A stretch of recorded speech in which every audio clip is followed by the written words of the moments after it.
আমাদের মধ্যে সব মিটমাট হয়ে গেছে লাইভে মামুন লায়লা দুজনে সম্পর্ক গড়েও এসেছিলেন আলোচনায়।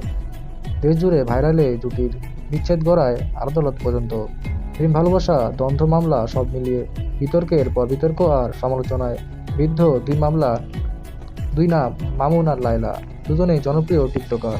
সম্পর্ক যখন চরম অবনতিতে তখন মামুনের বিরুদ্ধে শারীরিক নির্যাতনের অভিযোগ করেন লায়লা। সম্প্রতি লায়লার করা মামলায় জামিন পেয়েছে মামুন। সেদিন আদালতেও নিজের মামলা সুষ্ঠু বিচার দাবি করেন লায়লা। তবে কিছুদিন যেতে না যেতেই একবার একসঙ্গে দেখা মিলল দুজনের। হাসি খুশি একে অন্যকে ক্ষমা করে ঘোষণাও দেন দুজন। সবাইকে চমকে দিয়ে আবার একসঙ্গে সামনে এলেন এই জুটি মামুন লায়লা। রবিবার লাইভে এসে তারা বলেন, আমাদের মধ্যে সব মিটমাট হয়ে গেছে, আমরা সব ঠিক করে ফেলেছি।